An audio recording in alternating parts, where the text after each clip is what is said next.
Ce chapeau à large bord plat est quasiment devenu la marque de fabrique de tout cow-boy qui se respecte dans la culture populaire, même si en fait personne ne le portait vraiment à l'époque de la conquête de l'Ouest. Les cow-boys, ou plus exactement les bouviers, étaient pour la plupart de simples garçons de ferme à qui on faisait faire le sale boulot dans des guenilles tout aussi sales, tandis que ces chapeaux coûtaient cher, vraiment cher. Ces hommes ne pouvaient pas se les offrir même s'ils le voulaient, et ils ne le faisaient pas. Les chapeaux larges n'étaient pas pratiques car ils étaient lourds et gênants. La plupart des cow-boys leur préféraient les chapeaux melons plus légers. Mais imagine un peu le légendaire Clint Eastwood te fixer sous le rebord de son chapeau melon. Non, mieux vaut garder les chapeaux à large bord que l'on connaît dans les westerns. Comment se fait-il que les pompiers éteignent les incendies si rapidement? Leur eau est-elle plus mouillée ou quelque chose du genre?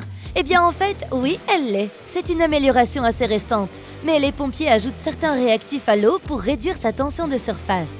Par conséquent, elle se répand plus facilement et imprègne mieux les objets.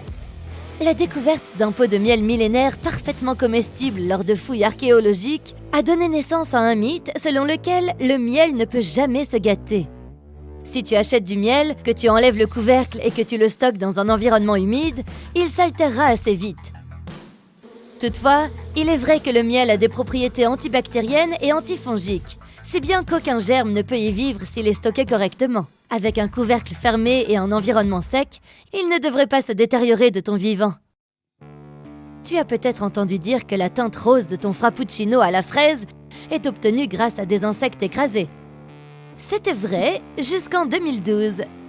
De petites bestioles appelées cochenilles étaient broyées pour fabriquer de la teinture rouge. Cette méthode est encore utilisée par de nombreuses entreprises, mais tu ne trouveras plus les insectes dans ton café. Bonne nouvelle, n'est-ce pas? Tu as sûrement entendu dire qu'Albert Einstein était très mauvais en maths à l'école. À tous ceux qui pensent pouvoir égaler son génie même en ayant de mauvaises notes, désolé. Lorsqu'on lui a raconté cette histoire en 1935, Einstein a simplement ri et a dit qu'il maîtrisait le calcul différentiel et intégral avant d'avoir 15 ans, même si ce n'était pas au programme du collège à l'époque. Le mythe a été inventé dans les années 1930 par Ripley's Believe It or Not, croyez-le ou pas, un journal traitant de faits bizarres. Le problème, c'est qu'il n'a jamais cité de source crédible, donc pas une seule affirmation sur Einstein n'a résisté. Lorsque les gens disent que leur sixième sens leur a dit quelque chose, cela signifie quelque chose d'autre que les habituels sens que sont le toucher, l'odorat, le goût, la vue et l'ouïe. Mais la phrase pourrait aussi être correcte si on disait le 8e sens, ou même le 25e sens. 25 sens, c'est toujours mieux que 25 cents. Il existe plusieurs opinions sur le nombre réel de nos sens, le plus élevé à ce jour étant 53. La proprioception, par exemple, est la perception de la position de ton corps dans l'espace. Si tu peux fermer les yeux et toucher ton nez avec un doigt, félicitations, tu l'as.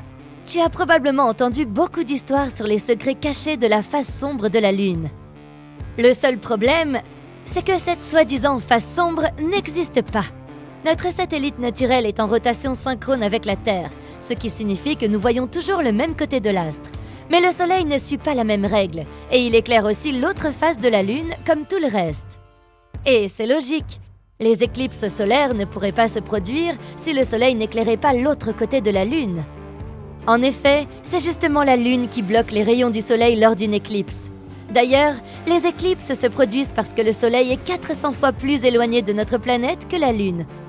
Mais il est aussi 400 fois plus grand.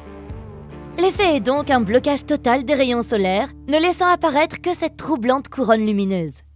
Si tu aimes les sushis, tu sais peut-être déjà que la pâte verte avec laquelle ils sont habituellement servis n'est pas du vrai wasabi. C'est du simple réfort, teint en vert pour avoir l'air exotique. Le vrai wasabi a un goût plus doux, et il est aussi très cher. Il est d'ailleurs facile de savoir s'il est vrai ou non. S'il n'est pas fait devant toi, alors ce n'est pas du wasabi.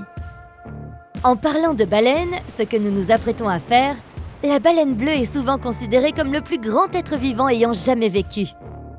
Et c'est vrai que cette gentille géante est immense. Mais hélas, elle n'est même pas proche du véritable détenteur du record, le champignon du miel qui vit dans les Blue Mountains de l'Oregon. En le regardant depuis la surface, tu ne pourras pas dire que tu regardes quelque chose de massif. En réalité, il s'agit d'un seul champignon qui couvre une superficie de 1350 terrains de football, dont la majeure partie sous terre.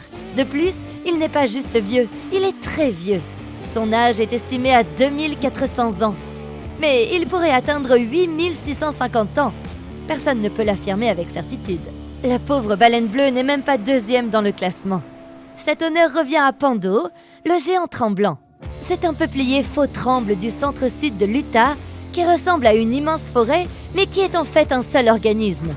Tous les arbres d'une zone de 0,4 km² poussent à partir d'un seul système racinaire. Mais ce qui est encore plus stupéfiant que sa taille, c'est le poids de Pando.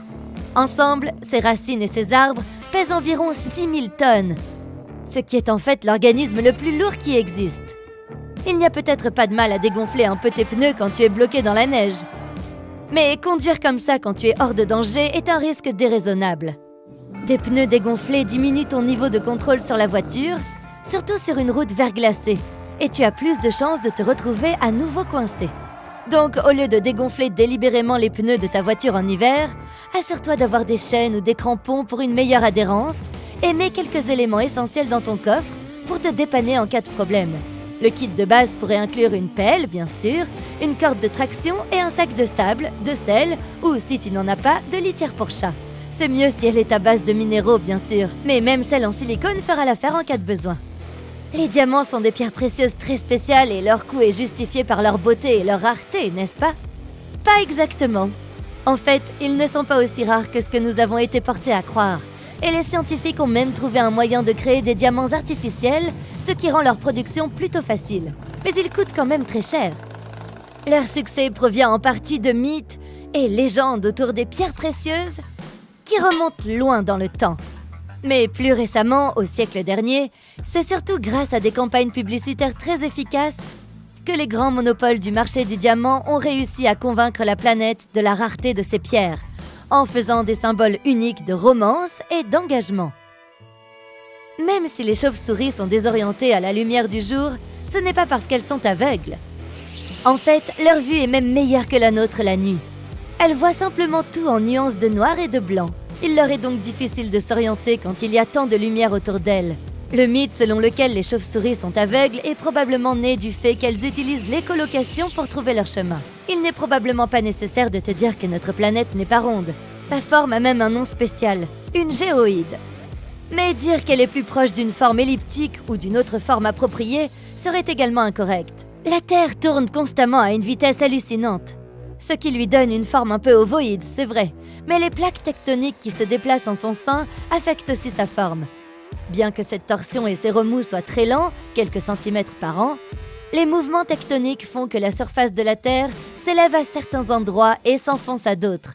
Finalement, la planète ressemble plus à un ballon déformé qu'à autre chose.